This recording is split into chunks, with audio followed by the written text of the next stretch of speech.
Welcome to Stories for Lip Reading. If you haven't used our website before, we suggest you look at our How to Use page before you begin. We hope you enjoy this short autobiographical piece, which is called Marmalade Sandwiches by Michael Edwards. Marmalade Sandwiches by Michael Edwards. In those long, hot school summer holidays in the early 1950s, my brother and I were often asked by our father to help with tasks in the boiler house at the convent laundry, where he was the resident engineer. Extra pairs of hands were always useful, and it kept us out of inevitable mischief.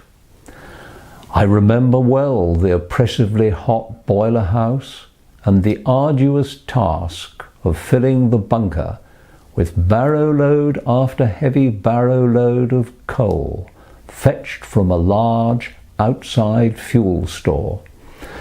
This was hot, back-breaking work for a couple of young boys, relieved only by a short break for refreshments, which we should have looked forward to eagerly.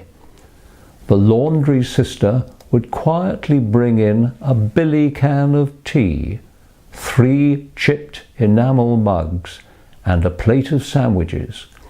She would leave them on the bunker wall for when Dad decided we were sufficiently exhausted to deserve refreshment.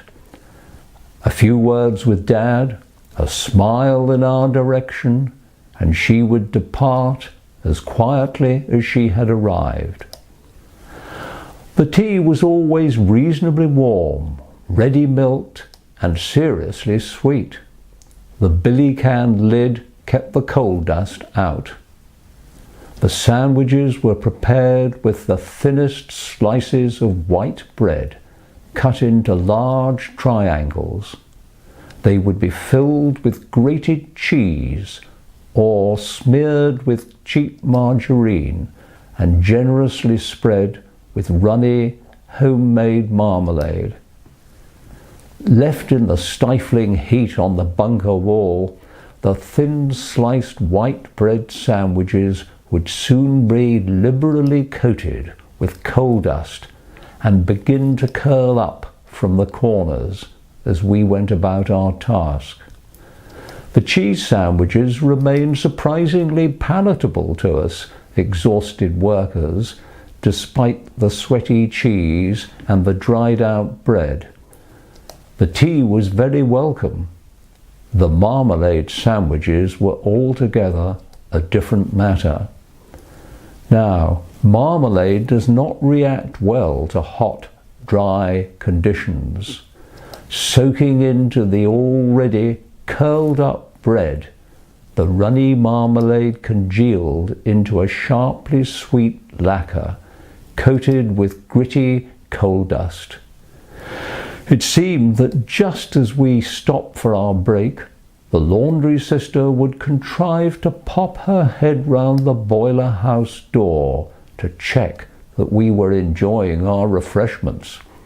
Chatting with the sister, Dad somehow managed to avoid eating the sandwiches, but my brother and I were duty-bound to tuck in appreciatively under the expectant gaze of the laundry sister.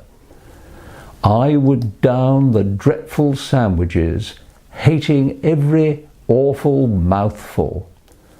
To this day, the sight of a jar of marmalade brings back those sweltering days in the boiler house and the bittersweet aftertaste of dried up marmalade and tightly curled sandwiches.